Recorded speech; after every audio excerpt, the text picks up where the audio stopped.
faibles, celle de la grande entreprise contre la PME-PMI, celle de la grande distribution contre l'artisan et le petit commerçant, celle du monopole contre l'entrepreneur individuel. Cette liberté-là consisterait à s'abstraire de toute règle de vie en société. Ce serait la liberté de fuir ses responsabilités, de détruire la famille, de refuser d'éduquer ses enfants, de leur appliquer la nécessaire autorité des parents, de se laisser aller à toutes les pulsions, à toutes les incivilités. Non, cette liberté-là, c'est l'ultralibéralisme économique ou social. Ce n'est que le masque, ce n'est, mes amis, que le masque le plus honteux des abus de pouvoir, celui que nous refusons, comme nous refusons cette liberté de l'exploiteur sur l'exploité. La liberté que nous défendons, nous, c'est celle du citoyen responsable, enraciné dans son pays, combinant sans cesse ses droits et ses devoirs dans ce lieu d'égalité, de solidarité affective qu'est la nation.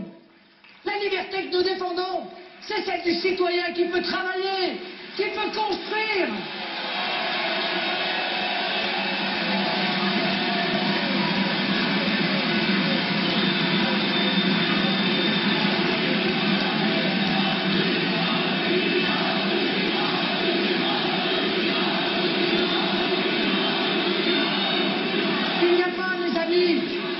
Il n'y a pas de croissance sans liberté de produire.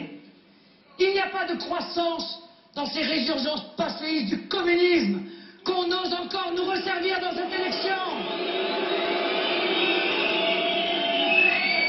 La liberté qui permet la croissance, elle s'enracine d'abord dans la liberté intellectuelle retrouvée. Il faut sortir de ce carcan mental, de cette doxa libérale qui consiste à prétendre, que s'il y a crise, c'est parce que les pauvres ont trop de pouvoir d'achat, trop de salaire et trop de protection sociale. C'est encore sortir de cette nouvelle religion, du libéralisme, de cette mécanique folle de l'abolition de toutes les frontières politiques, économiques, financières.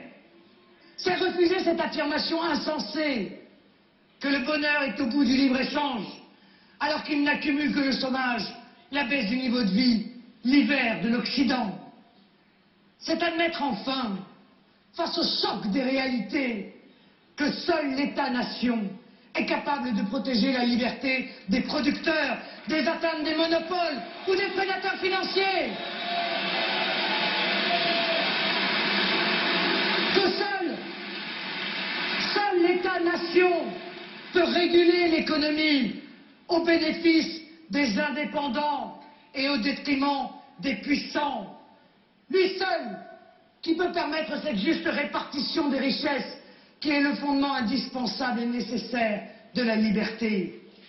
C'est aussi cesser de rêver la monnaie unique comme l'alpha et l'oméga de toute politique économique. C'est enfin ouvrir les yeux pour s'apercevoir qu'en choisissant l'euro surévalué comme dogme intangible, ils ont tous préféré le chômage massif, les délocalisations et la baisse des salaires. Et cette liberté intellectuelle retrouvée, elle doit s'accompagner évidemment de la sortie de ces milliers de réglementations tatillonnes imposées par l'Europe, règles que d'ailleurs seules les grandes entreprises sont capables de respecter et qui constituent à l'évidence un obstacle insurmontable pour les PME-PMI. Pour lutter contre le chômage, il faut restaurer la liberté d'entreprendre, certes, mais d'abord et surtout la liberté d'entreprendre pour les PME-PMI, pour les professions libérales, pour les artisans et les petits commerçants, pour les paysans, pour les véritables producteurs, pour ceux qui embauchent et qui pourraient le faire plus encore si on les libérait de la tyrannie fiscale, administrative et réglementaire qu'impose l'Europe et ses effets de seuil.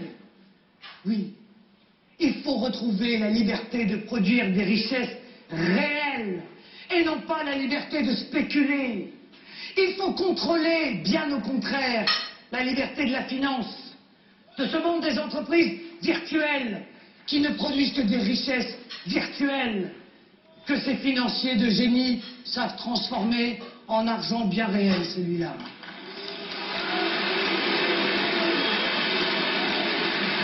Mais le problème, c'est que cet argent, ils le prennent sur l'économie productive, la réelle, la nôtre, celle dont nous vivons, celle que nous produisons à l'usine, au bureau ou à l'établi. Alors chaque fois que nous limiterons les excès de la finance, lorsque nous séparerons la banque de dépôt et la banque spéculative, chaque fois que nous créerons les nouveaux outils du financement des PME-PMI, chaque fois que nous leur rendrons de la trésorerie, que nous créerons la justice fiscale pour que les gros paient plus et les petits paient moins, chaque fois que nous limiterons le pouvoir et le territoire de la grande distribution et de ses centrales d'achat qui écrasent tous les producteurs, chaque fois que nous lutterons contre les ententes qui prélèvent 30% du pouvoir d'achat de chacun d'entre nous, nous recréerons la liberté véritable d'entreprendre. Nous favoriserons le retour de l'emploi et la restauration du pouvoir d'achat. Parce que, qu'est-ce que la liberté sans les moyens de l'exercer? Qu'est-ce que la liberté d'exporter si c'est exporter en même temps nos emplois lorsqu'on vend des Airbus?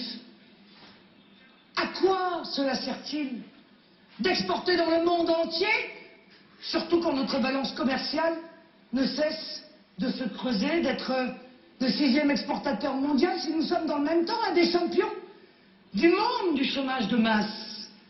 À quoi sert-il que nos entreprises exportatrices accumulent les résultats faramineux alors que les délocalisations et les fermetures d'entreprises battent leur plein?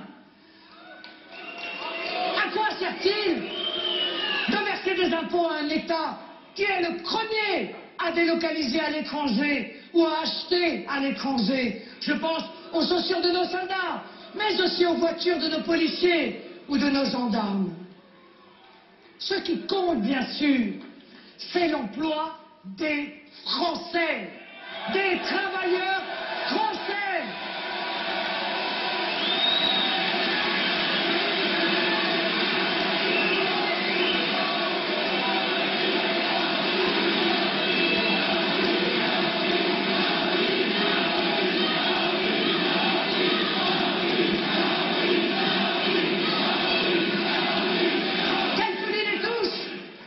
Supprime des emplois ici pour mieux en créer en Chine, au Maroc ou en Bulgarie.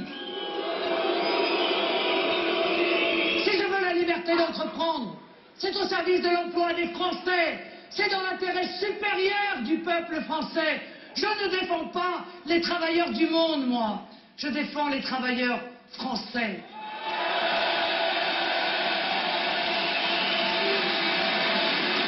Et si je veux la liberté pour notre économie, c'est pour la grandeur de la nation, pour sa puissance commerciale, industrielle et agricole, au bénéfice évidemment de tous. Vous l'avez compris, nos adversaires se drapent depuis peu, il est vrai, dans les pans du drapeau français. Ils font mine de découvrir, à 2 mois de l'élection, le produire français.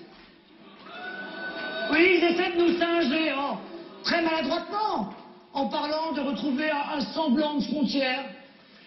Ils osent même parler de protection aux frontières, comme tous les 5 ans d'ailleurs, pas trop quand même, hein. Juste un peu aux frontières de l'Europe. Ben oui, le seul but évidemment, c'est que ça serve à tromper les lecteurs de bonne foi. Comme si l'Allemagne, la Commission de Bruxelles et leurs propres traités le permettaient. Leur cynisme électoral est sans limite. Mais les scrupules ne les étouffent pas, c'est le moins qu'on puisse dire. Alors qu'ils n'ont jamais levé le petit doigt pendant des années, voilà qu'ils voudraient subitement défendre les emplois en France.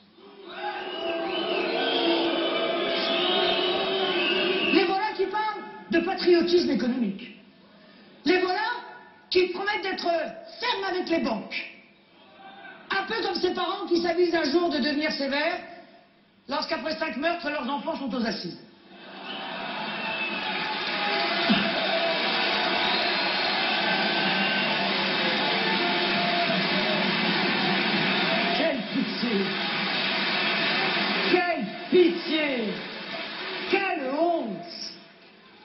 sont déjà tellement déshonorés par tant de fausses promesses, de faux serments, toujours répétés alors qu'il est clair qu'ils ont imposé aux Français, au col bleu et au col blanc d'ailleurs, une politique économique anti-nationale. Et puisque nous parlons de politique anti-nationale, je ne crois pas possible, ni honnête, de laisser se terminer cette campagne électorale présidentielle de 2012 sans parler de cette politique d'immigration massive, pratiquée depuis près de 40 ans par tous les gouvernements, de droite comme de gauche, de Giscard à Sarkozy, en passant par Mitterrand et Chirac. Les Français doivent savoir qu'il est entré en France pendant 35 ans 15 millions d'étrangers qui s'y sont installés, dont 12 millions d'extra-européens. Ils ont pu le faire, c'est vrai, grâce aux législations suicidaires de l'Union européenne, qui ont supprimé nos frontières avec la complicité de tous les gouvernements. Malgré toutes ces promesses, répétées cette fois-ci, le président sortant a été dans cette continuité et l'a même aggravée. Cette immigration massive ne peut pas être justifiée par un besoin de main-d'œuvre, puisque nous avions déjà un nombre important de chômeurs qui n'a cessé d'augmenter parallèlement avec la dette et l'immigration. Des chômeurs qui sont aujourd'hui 5 millions. Mais cela fait bien les affaires du MEDEF, qui sait que l'immigration pèse à la baisse sur les salaires. Il est évident que malgré les censures, les euphémisations des sociologues gauchisants, abrités derrière un antiracisme de pacotille, les Français prennent conscience de la force de mon message. Il y a un lien étroit entre l'immigration massive et les graves déficits sociaux de la France.